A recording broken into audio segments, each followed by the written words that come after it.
Okay, hi everyone. It's my very great pleasure to introduce our next panel on regulating the internet, the power, peril, and potential of social media.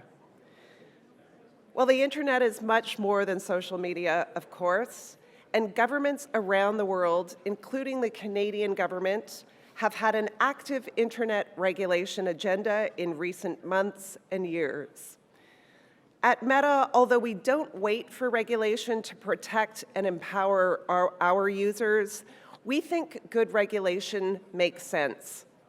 Regulation that helps safeguard youth well-being, free expression, privacy, transparency, the rights of individuals, and economic empowerment, including setting appropriate guardrails for things like the development and deployment of artificial intelligence.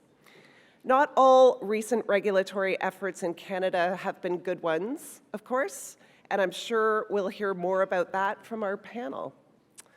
I hope today's discussion reflects the nuance and complexity of the internet, the plurality of benefits it enables, and the risks and challenges that must be mitigated. So with that, over to you, Paul Taillon, who is our wonderful moderator today, and our expert panel. Thank you. Rachel. Thanks, Rachel. Mic check. Okay, we're good.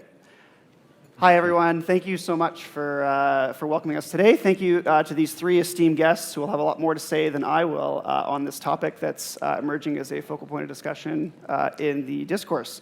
I am Paul Taillon. I'm a partner at Mass Strategy. I have over a decade of political experience working on campaigns, both in government and the private sector, and now work with a lovely team of folks doing high-impact marketing and digital communications for folks across the country. I'm pleased to have with us today, like I said, a panel of very well-spoken guests. First of all, Dr. Michael Geist. At the end, he's a law professor at the University of Ottawa, holds a Canada Research Chair in Internet and E-commerce Law, and is a member of the Centre for Law, Technology, and member of the Centre for Law, Technology, and Society. He has a Bachelor of Laws degree from Osgoode Law in Toronto, Master of Laws degrees from Cambridge in the UK, and Columbia Law School in New York, and a Doctorate of Law from Columbia Law School. Dr. Geist serves on many boards, including the Internet Archive Canada and the EFF Advisory Board. He was appointed to the Order of Ontario in 2018 and has received numerous awards for his work, including the Canadian Journalist for Freedom of Expression Vox Libera Award in 2018, the Kruger Award for Policy Leadership, and the Public Knowledge IP3 Award in 2010, the Les Fowley Award for Intellectual Freedom from the Ontario Library Association in 2009, and the EFF's Pioneer Award in 2008, and Canary's iWay Public Leadership Award for his contribution to the development of the Internet in Canada. You can read more about him at his website. Your mom raised your file. Sorry. David Freiheitz is our next guest here, right to my left. David is known online as Viva Fry. He's a former Montreal litigator turned Florida rumbler. He began his law practice at one of Canada's largest law firms. After the birth of his first daughter, he began his solo practice, which he turned into a successful and reputable boutique litigation firm. He then discovered his true calling in life, trying to make sense of the world in which we live. He has developed such a stellar reputation in the world of legal and political commentary that even Google Gemini has difficulty saying anything bad about him. For now. And last but not least, Jen Gerson is a noted problem in and for the Canadian media. She co-founded The Line, the country's last best hope for irreverent commentary. She has further testified in both the Senate and House about what a bad idea C-18 was. I'm sure we'll get into that a little bit today. Her writing has appeared pretty much everywhere by her own contrivance. So thanks, everyone, for joining us today. Just want to get started with where we are in the lay of the land today. In our front view today, we have C-63, the government's online harms bill. It's obviously kind of the biggest piece of discourse right now. I think the experience and approach of this government and how they've handled some of the previous online regulation bills maybe speak to how they've approached this one as well and what they've kind of tried to do with the social media and online realms and how they tried to approach this with their regulations. The first bill, C-11, surrounding content regulation or online streaming services. C-18, the funding of government-designated media by big tech, the link tax, as some would call it. And now the latest entrant, C-63, the online harms bill. So with each of these, and at different times, I think it's fair to say none of this has gone super smoothly for the government. It's a lot of, they've raised a lot of chaos. Can you maybe speak to their approach here, Jen, and the instruments that they've used, the people they've listened to, and what they're really guided by as they kind of go through this? Sure. So I would say just from a bird's eye view, what I think I've observed this government and its approach to the internet is a high degree of what I think are painful good intentions and naivete around trying to identify and regulate and fix problems that they don't necessarily fully understand, like they don't necessarily fully understand the space or the types of industries that they're trying to resolve. Listening to, I think, as a lot of governments in their late stages do, tending to listen to a fairly narrow group of people who have the influence and access to lobby them and gain access to them, and then coming up with solutions that are presented as fait accompli, and then demonizing a lot of the people who point out the obvious problems with some of the legislation and approaches that they're engaging in. And I think we saw that pretty consistently across C11, C18, and C63. There's no return to first principles to ask, okay, well, there's a problem here. Is this a problem we can or should resolve? Should be the first question. And then building a solution, if any, from that position of first principles. Instead, it's more like, there's a problem, let's turn to these people who are in our social and lobbying networks to figure out a solution, coming up with a solution, and then when people like Dr. Geister or myself or anybody else says, yeah, this is obviously not going to work for this or this reason, the response is, well, you're a partisan flack who's in the pocket of big tech, and therefore everything you say is invalid or bad faith, or a disinformation effort that's out to get us. And then, of course, the inevitable consequences of their legislation happens. For example, Meta pulling news from their platforms, and then there's, well, how dare you, right? So it's this weird self-perpetuating cycle of failure to adopt legislations or approaches from a solid philosophical grounding, and then the problems, I think, compound from there for them. So, partisan flack, David Geist, do you want to give us your take on how this has gone from your perspective, being an outside commentator? Well, I certainly have faced some of that backlash for sure. I would agree with almost everything Jen says. I think the jury is still out on C63. So I certainly think it's the case that both C11, the streaming bill, and then the news bill C18, I think that was a really perfect description. I mean, they identified what I think can reasonably be described as a concern. And I think it's very much true that there are certain people or certain stakeholders that had the ear of the government, and they just kept pushing, even in the face of considerable opposition, and I think considered opposition. I think the criticism attempted by many to be constructive on those bills, and in some ways it's a bit odd, just because they just were own goals. In the case of C11 and the concerns around regulating user content, at the end of the day, they put forward a policy direction to the CRTC that actually scaled back, addressed the concerns, but there was really no need for that in the first place. And in the case of C18, as I think everyone will recognize, they tried to salvage the deal with Google, to salvage the legislation with a deal with Google, but the harm was already done and has continued to be done.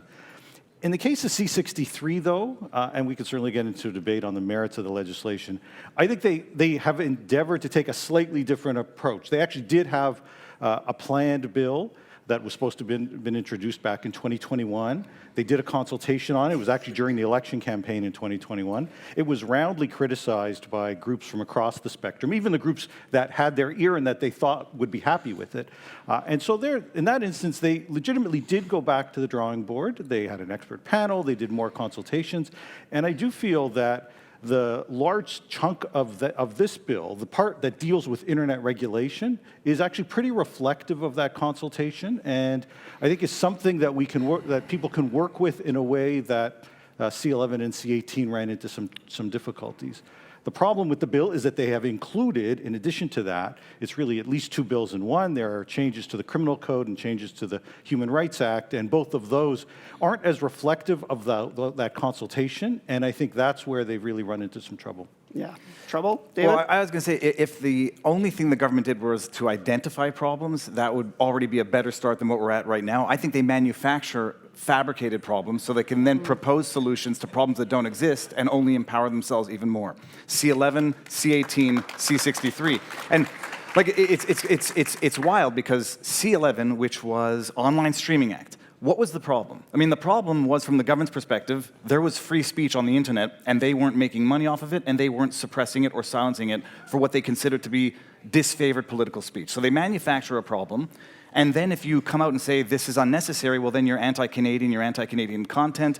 C18, the link tax, I don't believe there was any problem there, except to find another way to indirectly subsidize flailing Canadian legacy media. And the solution that Google has, I don't know what is it, it's how much, $100 million a year now that's going to be going to accredited media, journalists or organizations that employ enough journalists beyond a certain threshold. The government's going to decide. So it's just one way of controlling independent voices, and the internet is the last Wild West where people like me can say things that will sooner than later be deemed to be hate speech.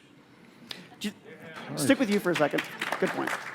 We'll stick with you for a second. On the first entry into the big foray entry into the online regulation that they did with C11 on kind of the content side, do you think this really set the stage or poisoned the well, so to speak, kind of for future iterations or entries into this regulatory world? Do you think have you seen any kind of big changes in the landscape, the way people have reacted to that really kind of set the skeptical world ablaze with anything they would try to do with regards to C18 or even C63. I think the well was probably poisoned well before that. I mean, nobody's trusted Trudeau for a little bit of time. The problem is it sort of might have poisoned the well with respect to the Conservatives who petition or campaign off revoking a law that hadn't been enacted yet, as opposed to just opposing it staunchly before it gets enacted.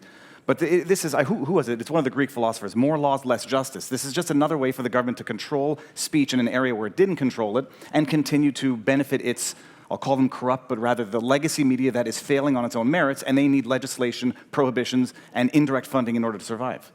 Fair enough. Michael, over to you for talking a little bit more about C63 and where the government started and where they are now. I know that they've positioned this as very much trying to protect kids online and deal with kind of the ramifications of that. Is there anything that you might want to kind of explore a little bit deeper in terms of where they started, any kind of Trojan horses potentially in that bill that people have discovered, whether it's related to reincarnations of Section 13 from the Human Rights Code online, or severe penalties for people posting things online that others don't like? Sure. I actually want to start with the online harms part of it. And we can get into some of the other issues. And that's because, candidly, there are problems. I'm finding myself defending government legislation is an odd place to be right now.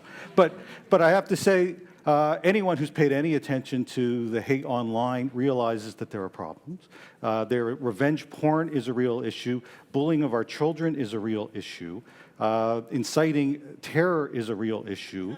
And we don't have platforms that have necessarily responded and taken the level of responsibility that I think we would have wanted, or at a minimum, the responses they take are opaque. There is a lack of transparency and a lack of accountability in terms of how those things get addressed. And what this legislation at its heart seeks to do is identify those kinds of harms and say that if you are a platform, you are going to have responsibilities in terms of allowing people to flag content that creates that kind of harm, allowing users to block other users that may target them, as well as come up with a plan that includes far more transparency. Frankly, that strikes me as a good thing. I think the devil is in the details around how it gets enforced, because this needs to get enforced. The government can't enforce it. We don't want the CRTC to enforce it. So they've called for the creation of a new digital safety commission that would be in charge of doing that. I think there are legitimate concerns about how that would unfold. And so I think that is, it should be noted, the bulk of what is Bill C-63 is, I think, entirely defensible, and in fact, adopts a position that is reflective of much of what they heard from community groups from across the country. It is not, I don't think, reflective of a single stakeholder. Sounds a lot like a just trust us kind of approach. Yeah. Well, I mean, and I would say the collapse of the mainstream media is a legitimate problem. The lack of access to good quality journalistic information that is going to result as a result of that financial collapse, and the financial collapse is completely of their own doing, that does present a democratic deficit issue. Is the solution to that problem to create a private media sector that is completely and wholly dependent, either directly or indirectly, in subsidies and handouts? No. See, this is why C-18 was a flawed at first principles kind of position. However, I do think that there are roles for the government to play in helping to some extent, address some of those issues. I would say the role that the CBC plays is one that where a federal government would be appropriately inserting itself into that particular issue. I would say, for example, we have an oligopolistic telecommunications industry that is making tens of billions of dollars of profit because it has privileged access to public goods like broadcast spectrum. And yet you have the same oligopolistic companies making tens of billions of profit, laying off, and part of why they have access to that privileged spectrum is because in exchange for that privileged spectrum, they perform a public service that is literally built into their broadcast licenses. One of the public services they provide is supposed to be journalistic. And yet we have the same companies that are making tens of billions of dollars using oligopolistic access to Canadian consumers, then laying off thousands of journalists, frankly, as far as I'm concerned, being in breach of their license agreements at the same time, right? Like that to me is a place where it would be appropriate for a federal government to intervene in this problem.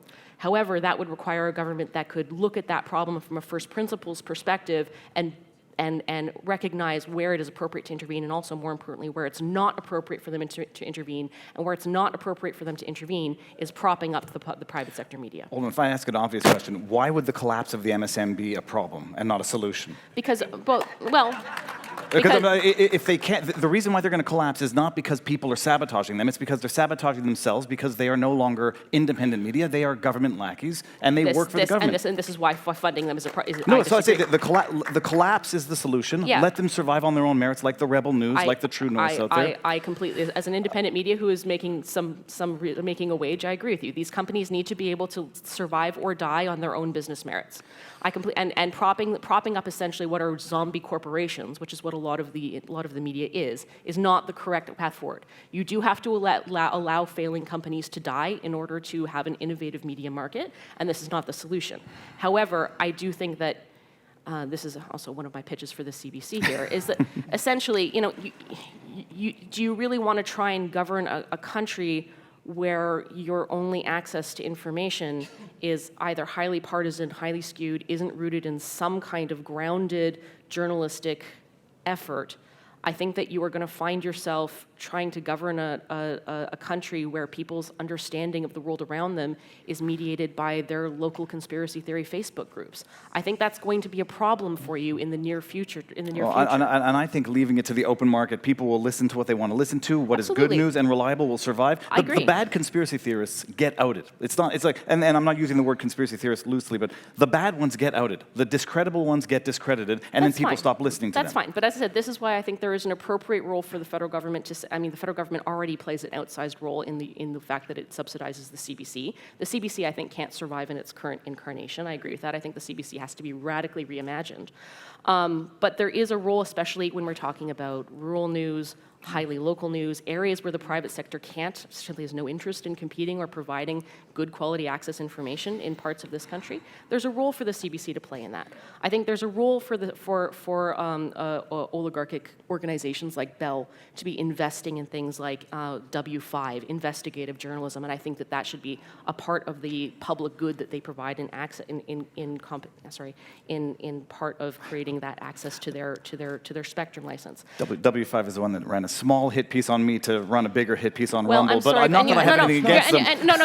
And your personal. I'm not here to defend W5. Your personal grievances are your personal grievances. But I would say but to say that doesn't serve a service to the Canadian public, I don't think it serves one that wouldn't exist in an open market. Yeah, Independent journalists from local areas. But there is no open market. That's my point. Local news is considering that we'll just have it as a free market issue. The reality is it doesn't pay.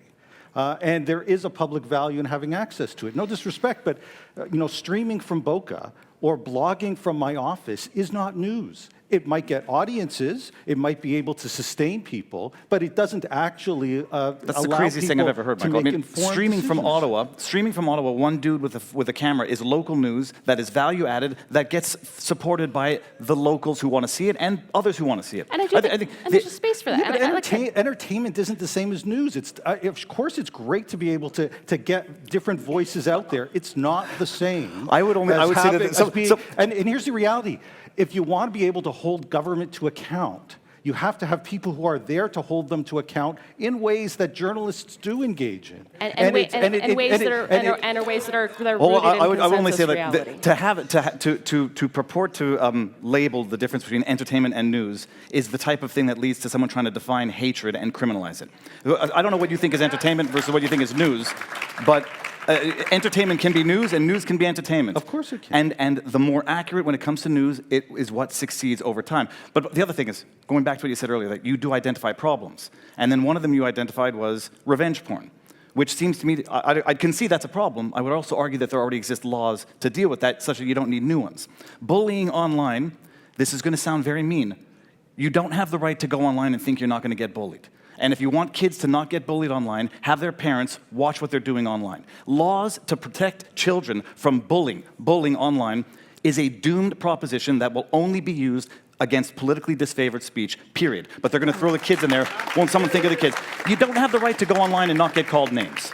Period. And someone calls me a dirty Jew online, I don't want them prosecuted. I actually want them to have the right to do that, because if you suppress their right to do that through the protection of the children pretext, you make the problem exponentially worse, as we've seen with each and every piece of legislation that gets passed to protect classes of people.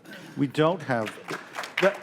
The reality is what, if we're switching back to that, what C-63 is designed to try to do is to ensure that there's not amplification of that content, and that in certain cases, such as revenge porn, there are requirements to remove it. There are not laws that do that right now. So you can say that, yes, you can seek justice in the criminal justice system in some of these instances. That is a long, difficult process that may or may not result in something, but does not address the immediacy of the harm that takes place. And it does not address the amplification that may arise as part of that harm that can occur on some of these platforms. So why is it unreasonable to say that if you have platforms that have some amount of responsibility, that they are the ones playing this role, that we're going to hold them to account? And that's simply what that's trying to do. And and respectfully, of course, it is a difficult line-drawing process when we are talking about hate and bullying. But if one takes a look at what is taking place online right now, frankly, you don't have to go online. You can go into our streets to see months of hatred taking place, much of it incited online, and the notion of saying we want to try to find ways to limit the amount of amplification at a minimum of that, hold platforms responsible where they amplify it and have greater transparency about what's taking place, then I'm all for that. The problem is, you want to, I don't know, stop amplification, stop people from saying hateful things in the streets. If it turns out that everything you're doing, and not you as a person, but the government is doing, as a remedy, is actually exacerbating the problem, do you stop and say maybe more laws are not the solution? When you look at the ADL in the States, everything that they've done to purportedly curb anti-Semitism has exponentially exacerbated it, to the point where even I blame them. It's almost like they're out there deliberately to exacerbate a problem so they can then propose solutions, all of which involve suppressing free speech. Now, here's the thing. My speech and my community's speech has been suppressed for the last 6 months.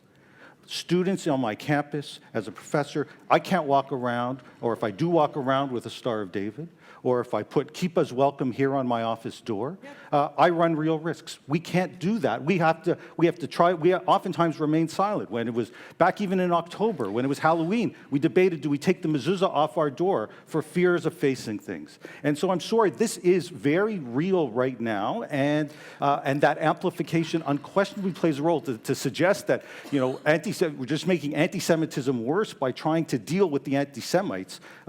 Strikes me as just Michael, it just doesn't make any sense to me. Here's a problem, and a realistic one, where you go to Bill C-63, promoting, advocating genocide, potential life in prison. Yeah. Some people are going to say, "Keep us welcome here" is genocidal talk. Some people are going to say that misgendering people is genocidal talk. They already say it. And so then and I'm telling you, have you noticed the problem's getting worse or better with each passing year of the Trudeau government and each passing legislation? It just gets worse. I'm saying this as a member of the community. Like, I've never say as a Jew. I'm just noticing it gets worse. And I'm saying what you're doing is making it worse because you are protecting classes of people, breaking society down into groups of people that are individual classes that somehow get more protections than regular people. And it just makes it exponentially worse, but the opaqueness of the law is going to come back to bite in the butt the people who think it's protecting them. But we're more attacked than the Jews are more attacked than everybody else. That's why they need more protection. To that end, there's a lot of concerns over censorship, reasonable concerns, people having their voices censored one way or another. Is there something that particularly we should be watching for, the devil in the details, something a little bit deeper, whether it's the enforcement mechanisms, the Digital Safety Commissioner that they have planned in C63? Is there something that the public has reasonable skepticism around that regulation or enforcement mechanism? Other devil's details to come. Just trust us, the type of defense that they've offered before. Okay. So I do, as part of the internet piece, I've obviously made it clear that I feel that it's appropriate to hold the platforms accountable. But who is holding them accountable is this Digital Safety Commission, and I think that is poorly fleshed out in the legislation. And I think trust in this legislation will really ride and fall on the enforcers. And in this instance, I think the legislation needs to do a better job on that. On the criminal code side of the provisions, I think the inclusion of life in prison for the potential for up to life in prison, where there's a motivation of hatred as part of any crime, it's an indefensible provision that just doesn't make any sense. The idea that, if I got into a barroom fight and charged with assault and utter something hateful as part of that, suddenly the prospect of life in prison attaches to that is just nonsensical.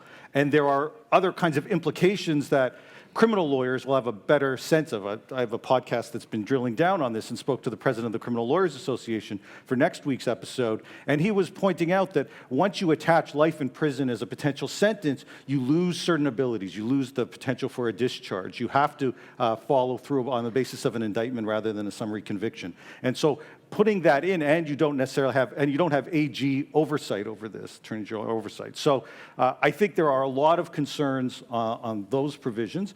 If you're looking for more fireworks, we could talk about the peace bond provisions, which I frankly think are more defensible than the life in prison one, although I understand why some would have concerns with them. And so the idea behind peace bonds is a prior restraint. If you know, for example, someone has a history of targeting synagogues, you want to try to find a way to stop them from attacking synagogues. And so peace bonds would be designed to do that. But there are some people have expressed concerns about the inclusion of these kinds of provisions because there's clearly a speech element as part of the peace bond. Jen, do you have confidence in the... I said the problem with C63 is that there are a couple of really interesting and even potentially useful elements within that bill.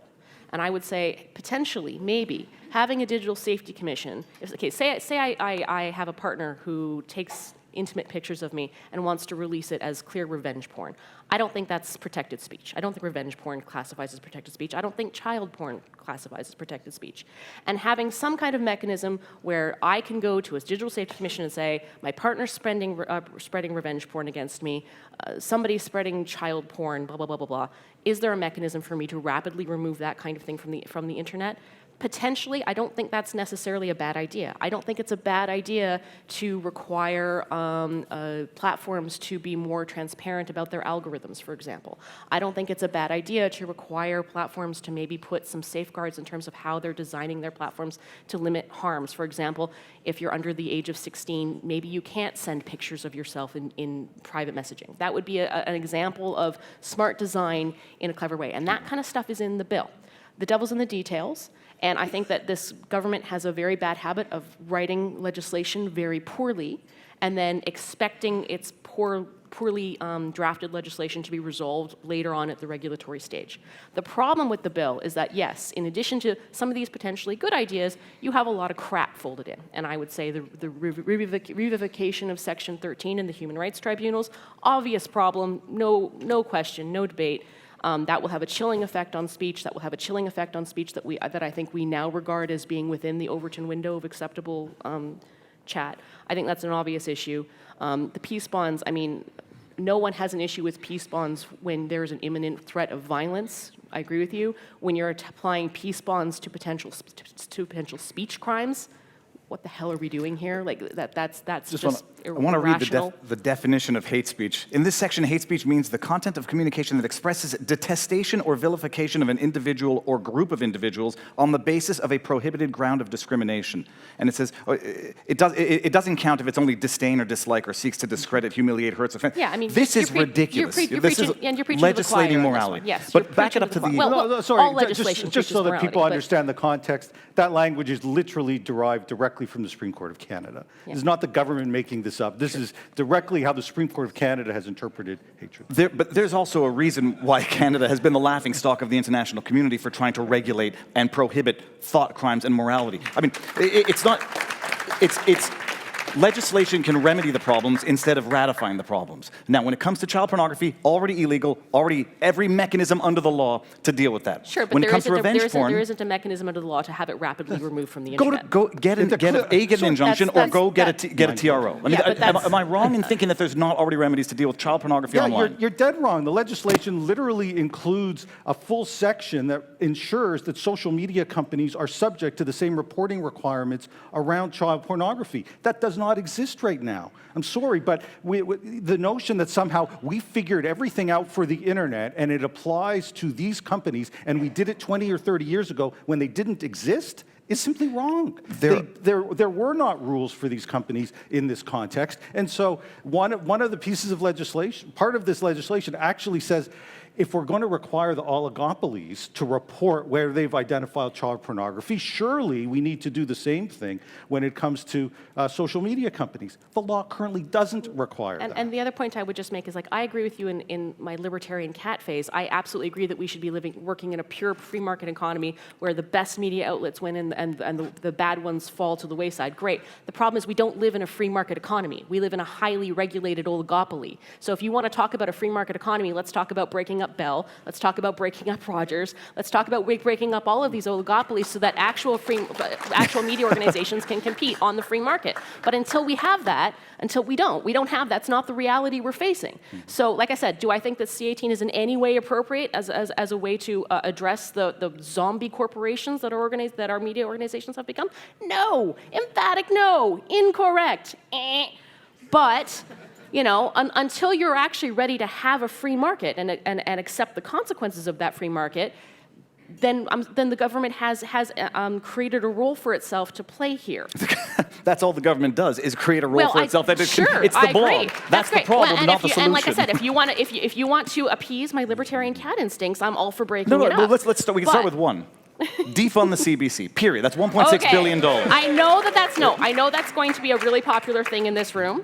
My argument isn't to defund. My argument is a radical mandate review, because I do think that that there is a role for the CBC to play, but I would like to see the CBC see itself more as a library or a store of information and training, and also a place for archives for history. This is the same argument, though. Instead of disband the FBI, disband the CIA, it's reform, overhaul. At some point, they become so fundamentally rotten and corrupt, they cannot be overhauled. Start from scratch, at least on one thing. Okay, we could probably spend an hour on the CBC. We said we wouldn't do that. Hey, hit me up with the hospitality suite if you're interested in a conservative-ish, controversial take in this room about what we should be doing on the CBC, because I think the problem with the CBC is if you defund it, you're going to have to replace it with something else.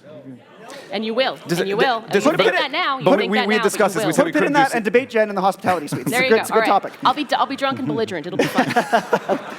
Let's zoom out just a little bit. I just want to take this to an era that's close, but beyond what we're doing here in our country, how does this compare to what is happening in other countries? I know we talk a lot about kind of Canada's becoming a dystopian state in different areas. How does that reflect sort of us comparative to the US, compared to Europe, compared to other places around the globe in terms of this particular type of online regulation or censorship?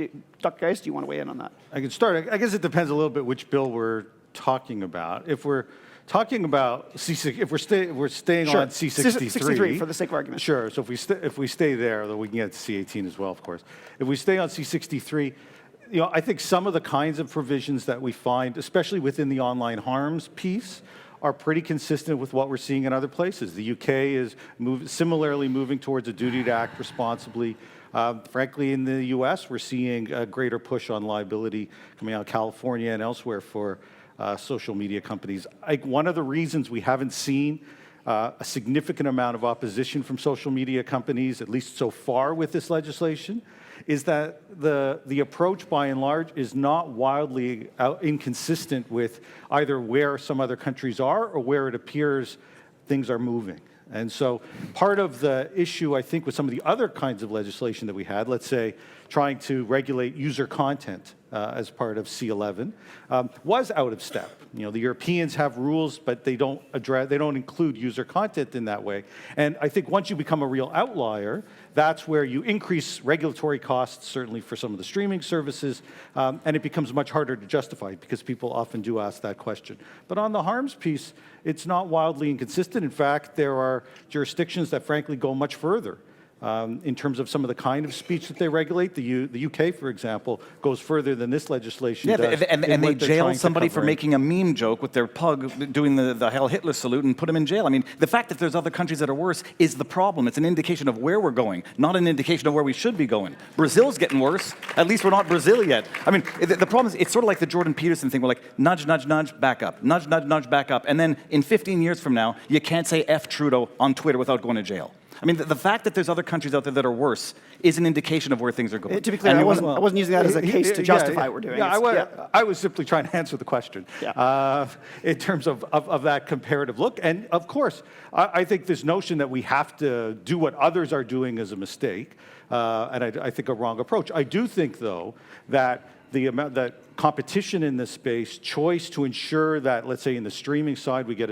as many different services as possible that serve different kinds of communities. I think you have to account for the regulatory costs that you bring into this, otherwise you may lose some of those. And the same would be true for C18. In the case of C63, I think different countries are going to make different judgment calls about the kind of safety that they expect. But quite frankly, I think the platforms themselves have increasingly recognized, there are exceptions of course, but many of the large platforms have themselves taken on board the concerns that have been raised around kids, around amplification of different harms. They're facing not just legislation, but they're facing class action lawsuits now brought by large numbers of school boards. We've got it in Canada. It's happening across the United States as well. And that is going to incentivize change within those platforms as well. This notion that if the government just stays away and none of this kind of regulation is going to happen, I've got news for you. The platforms themselves are increasingly going to move towards an increased level of regulating themselves, not just because they're required to do so by government, but because there is, I think, a growing recognition and acknowledgement that there are problems on those platforms that need to be addressed. And simply saying that we'll just let it all go and we'll let it all go and whatever happens, happens. I don't think reflects where society by and large is at, and I don't think it reflects where the platforms are at either. Just to make sure I wasn't attacking Michael before, I was just saying that is the justification, or that is the thought process of many. Say, well, let's compare ourselves to Brazil, let's compare ourselves to the UK, and let's judge North Korea and Russia because they've gone too far. But it's a bit of a straw man. Nobody's saying no regulation whatsoever. I would say litigation over legislation is a better solution to problems. When people suffer the consequences with their dollar, they'll make the changes on their own without the government coming in, legislating for its own benefit. When it comes speak to that part, the monetization piece, to kind of how this is sort of fueling this for the users themselves. How is the monetization for the platforms and what they're being subject to with these regulations? How is that kind of affecting the trend and what you're seeing? I don't notice any effect there, except for on YouTube, which applies their rules willy-nilly with political bias like it's nobody's business. So they'll demonetize someone who reports on Epstein if it's a disfavored or a small media, but then the legacy media get to make all the money they want off of it. It's a way of propping up the legacy media. But your argument is that the way that YouTube is engaged in its.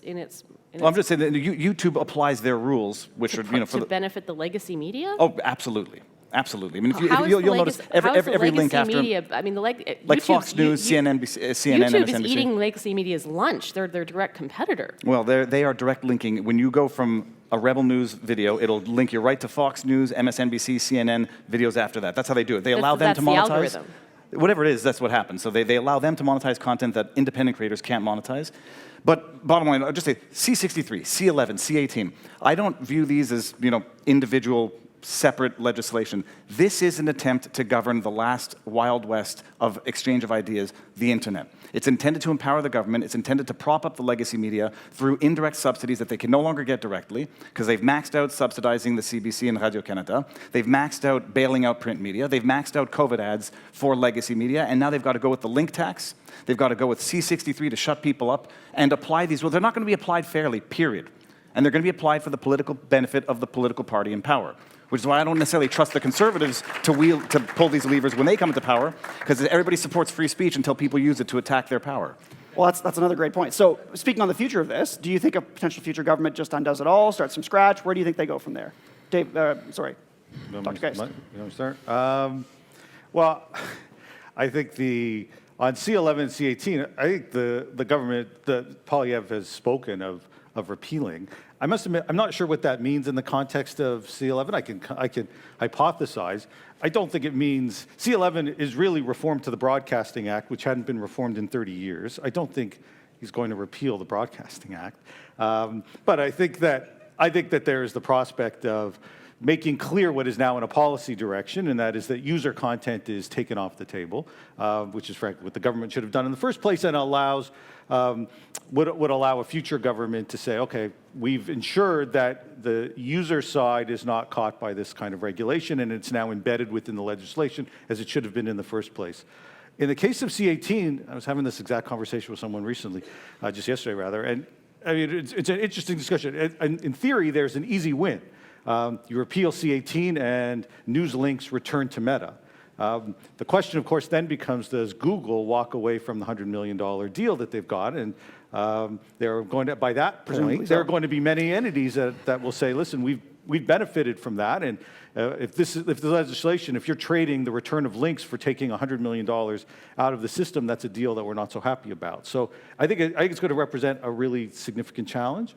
And as for C63, I mean, the bill was introduced a month ago. It hasn't gone to committee yet. I don't know what they're going to do, because I don't even know whether or not this bill is going to pass or what it's going to look like if it does. Do you have anything you would save from C11, C18, 63, Jen? I don't feel like I'm particularly well qualified to speak to C11, but in terms of C18, yeah, I mean, I do think C18 needs to be repealed in full. I don't think that there's a value add there, and I think that it distorts the market, helps to very minimally preserve organizations that aren't financially viable on their own, and I think it creates uncertainty in the entire marketplace that sucks money out of the private money I'm talking about, out of the industry, and makes it harder to innovate and compete.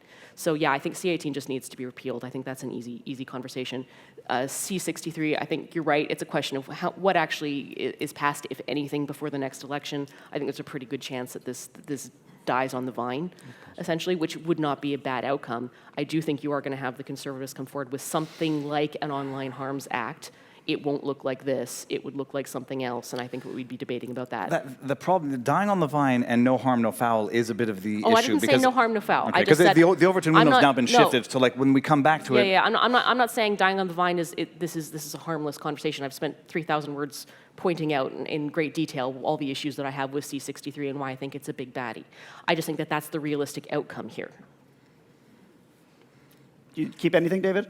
Scrap it all? Well, the C11, again, I'm also not an expert, so I'd say, as far as I understand, the C11, again, what problem was it resolving? You want to get some money from streaming platforms, Hulu's, Netflix, yes. Individual content creators, were they overtly misled about it, then included an amendment that they struck in the dead of night, and then said, we're not going to cover individual user accounts. Okay, we will if you're acting like a I think they said broadcaster. Exclusion of independent accounts would be one solution. Exclusion of people who don't take government subsidies, should not be subject to certain government controls, would be another solution. C18, I don't understand what problem it was trying to resolve in the first place. My understanding of it, I think I asked you this publicly, I thought C18 was penalizing, basically appropriating the news without linking to the source itself. Whereas if you're linking to the source itself, Google's not only not penalizing them, it's benefiting them by driving traffic there. And now you're going to make them pay $100 million a year for the benefit? Yeah, to understand C18, I think you have to understand the mindset of a lot of what I would say old school mainstream media executives, and this is a mindset that I've been subject to by virtue of my career for a really long time. They had this idea that Google was stealing from them, as a result of the aggregators and things. But they got this into their head. Like, we're spending all this money on all of our journalism, and here these platforms can just take our content and then make money on advertising that we otherwise would be able to make money on. And so they formed a lobby about this, and that lobby was able to bend the ear of government into creating C18, which was meant to be a copy of what Australia's bill, which they saw as being a huge success. It was fundamentally flawed. As like I said, when I said at the beginning, it was a fundamentally flawed in execution, and I think it was philosophically flawed. And it also one of the, I think the real issues with C18 is that the government didn't understand why mainstream media was failing economically, and so therefore bought into the mainstream media executives' logic and thinking and reasoning and how to preserve and resolve it.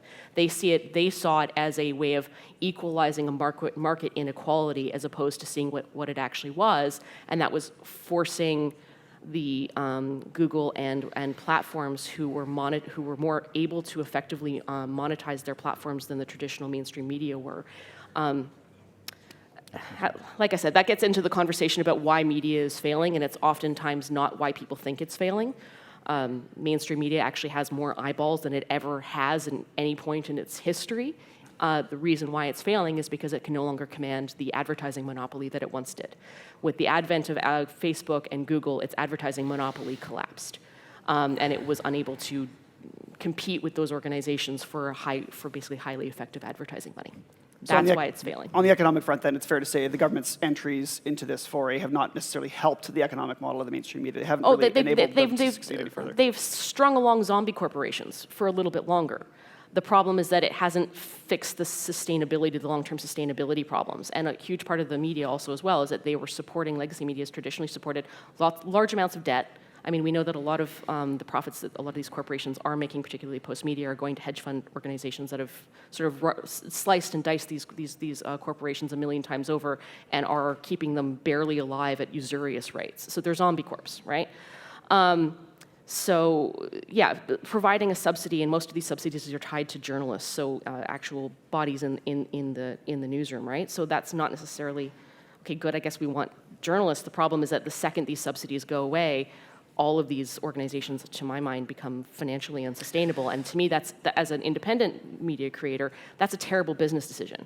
Like, you can't make yourself wholly dependent upon a government in power in order to keep your business model afloat. Like, that's disastrous, particularly if you're in the media, because whether you like it or not, that means that your financial future is tied to a political outcome, even if you rigorously try to be as independent as possible. It damages your credibility, and it also is, as I said, it's just a terrible business model to be building an economic model. If I were to challenge one thing you said, I would challenge the idea that MSM has more eyeballs on it now than ever. I mean, my understanding. Yeah, I mean, is I'm happy to provide you the data on that if you want. I will look at that Absolutely. with a Please skeptical do. eye, Yep. because my view is all they would have to do is compete honestly on the same platforms that independent media is succeeding If you on. want me to break down the economic mistakes and issues that mainstream media has made and why they've gotten to this point, I'm happy to do so. But it's a combination of debt, it's a combination of collapse of advertising monopolies, and it's a combination of the fact that they're sustaining these, or they're trying to support extremely expensive debt and very expensive body-heavy organizations on a fraction of the digital revenue that they're able to, a fraction of the digital ad revenue that they were able to generate compared to the print ad revenue that they once created. So it's a perfect storm of factors that is just trouncing these organizations, but it's not lack of eyeballs. Michael? Yeah, I would align myself with just about everything Jen just said. I guess you started by asking, what next kind of thing, and the response, and the focus was on repealing. But I suppose there's a couple of other things that I think are worth thinking about as we think ahead. One is that the measures that the government's taken around support for the sector are not limited just to C18. Oh, right? God, no. So this No. link is just part of it. Yeah. There are very significant tax credit systems, the labor journalism tax credit and the like. What you do about that as it spreads to provinces as well. In the province of Quebec, certain media outlets are almost 100% covered. Their newsrooms are almost 100% covered by the combination of tax credits and other kinds of supports. And so it raises the question, how can you truly be independent when you have that sort of support? But I would say a future government will face this same issue in a slightly new wine, in a slightly old bottle, and that will be AI. And we will get the same questions around using this content for the purposes of creating large language models to create these AI systems, and should there be funding? And certainly the news sector will argue we need to be paid for this in the same way that we'd like to be paid for other sorts of content, and perhaps that will get sorted out through litigation or through agreement. But if it doesn't, then a future government will face the same question. And it's that broader question around AI regulation, but a portion of it involves these copyright questions. And I would say also AI is going to absolutely be transformative, especially for local news in places like Canada, because it would potentially allow a local news organization to say I'm running a one-person operation in Medicine Hat, right? Well, now instead of needing 3 or 4 reporters to cover what's going on in Medicine Hat, maybe I'm one editor and I can use AI to summarize the latest council meeting or summarize the latest local sports scores, and one person can now potentially do the work of 10 local reporters to provide a service to that community. That's going to be really revolutionary, and whether or not that is rolled out in a way that is serving the public good and serving the local communities in a way that's positive, or in a way that's highly manipulative or corrosive, I don't know what the answer to that question is going to be. No one knows where AI comes into this conversation. Well, so long as AI doesn't generate a black Thomas Jefferson because it's been programmed to be woke. I mean, Well, but this is part of the problem, right? Like, these are going to be then you're going to see what happens when it's a government-funded AI that's going to generate new problems for a new generation. I don't think this government is forward-thinking to be funding AI, but No, to but be fair. my bottom line takeaway from all of this is that the less government involvement in things of the utmost importance of media, the better. You can't have government involvement and then have it be independent anymore. Yeah, and I don't. You're preaching to the fire on that one, man. I don't trust the Conservatives when they come into power to repeal the levers of power that they now have at their disposal. And so it is. Whether or not it's a number of reasons why the model is failing, at some point, what's that movie? It was a Dr. Seuss, Let It Die, but you say, let it die, something new will come out of the ashes. Or independent, and they'll find a way to survive. The problem is, when you get handouts, you don't have the urge, the need to survive, thrive, and evolve. And in every industry where you have handouts or government dependency, you kill innovation. And that is what media in Canada is about. You go to the States, you'll have more independent. You still have the problems with the Fox News and the CNNs and talk about pandering to bases or whatever. But that's considered to be the objective news, when in fact the independent voices are succeeding, and I dare say not because they're targeting their own echo chambers, but because they are being more responsible than we have discovered mainstream media has ever been. This problem has been maybe 100 years in the making. As an independent media, I like to think so. I like to think that our audience actually read the line. That's it. I like to think that our audience chooses to pay for us because they find value in us. Yeah, and if you make a mistake, and not because I necessarily need to be able to, or not at all. We've refused to take any government money and absolutely will, not only for philosophical reasons, but because bluntly, it's a terrible business decision. It's a terrible business model. Right? Like if I want people who pay for my services and what I produce because they find value in it, right? That's my job and that's my role to align with that. However, I'm not immune to the fact that I run a 2-person Substack that's MacGyvered with some back end and some duct tape as well, right? Keep overhead low. It's keep overhead the best low, way right? to do it. Well, it is how you keep overhead low. But I am concerned when you took it AI, local news, where the private sector is going on all of this. I do get concerned about how do we ensure that there are going to be people out there who are incentivized and able to make a living doing the yeoman tough, low glamour, sitting at city council work, right? Because that stuff's really, really hard to monetize because it's not always sexy, right? I have the luxury of the line of writing writing the stuff that's sexy. I get to write about whatever the hell I want, and I get to be funny about it, and I get to swear, and I get to cherry pick my news stuff. I get to focus on the stuff that I know my audience is going to be really into. So what I produce is a really curated platform, and there's money in that, absolutely. Not like a ton of money. Nobody doesn't get rich, but I can pay my mortgage, at least for now, doing that, right? It's a much, much harder model to say, well, how am I going to make money? How am I going to make a living covering the local basketball team, But I got to disagree with you on that. Some of those town hall meetings create the best content on earth, and you just have to look at a Tiffany Henyard one. On occasion, occasionally that stuff goes viral, but you can't just focus on the stuff that goes viral. You need that person covering that local city council meeting every week, day in, day out, to understand what's going on. Well, but I agree, but right? that's where you. But it's a totally separate discussion. That's how you create the market that might not exist yet. Yeah, for agreed. some trials, you create the market, Yeah. and then there's an audience. So how do we ensure that we have a really innovative media market in Canada where my local person in Lethbridge, my local person working at a 100,000 person town has an incentive to create that market for themselves? I think that we're still figuring out how to do that from an economic point of view. So it's a really interesting time to be alive. I'm all for it. But no disagreement that subsidizing these organizations isn't a sustainable model for that. Has there been a bit of an unholy alliance between, I mean, obvious question, between the government and the media that has led to kind of them, cherry picking who they listen to, how they implement, going back to kind of the start of where we started off on this discussion.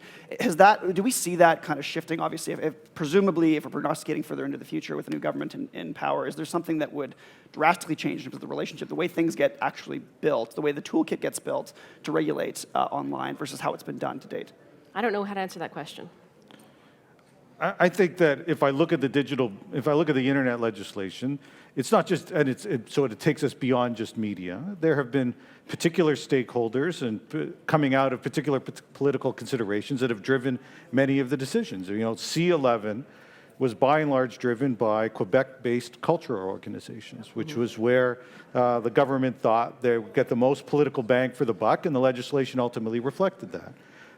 In this instance, two large in the C18 context, I think News Media Canada and the Canadian Association of Broadcasters hold an enormous amount of sway in terms of some of the outcomes. And in some ways, the government basically put itself, especially towards the end, put itself literally between those two organizations and Google, and ultimately negotiated an agreement, which was what they had expressly said when they introduced the legislation they were not going to do.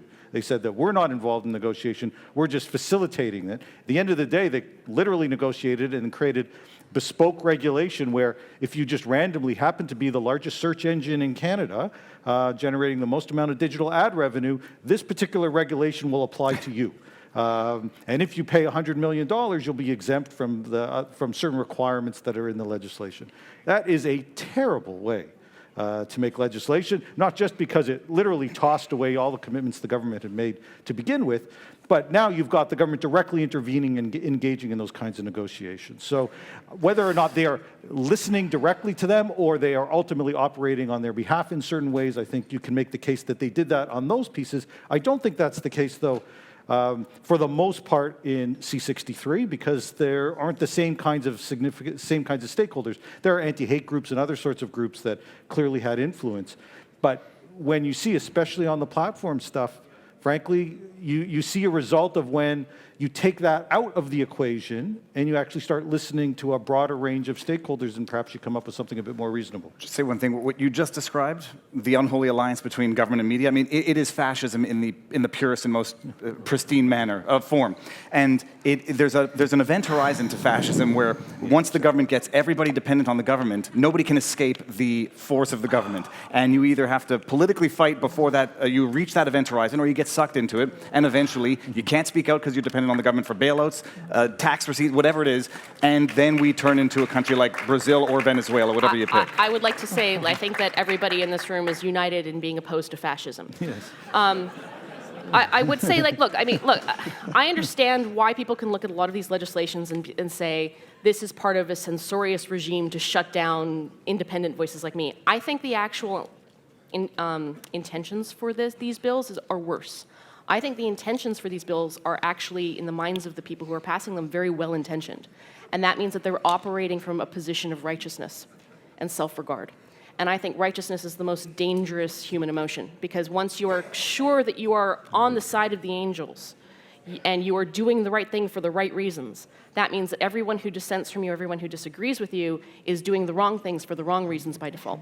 C.S. Lewis, and they can torment you with the blessing of their own soul. That's right. And I think that is essentially what has motivated a bunker-bound government in its approach to legislation. I don't think they're going out there to come after you personally and shut you down. I think they think that the opposition against them is all rooted in disinformation. If only these people understood how good we are and had the proper access to information, they would come around to our way of viewing things. I think that's worse, and I actually think it's more dangerous. I can't think of a better place to leave it. Thanks, everyone. All right. Okay. Thank you.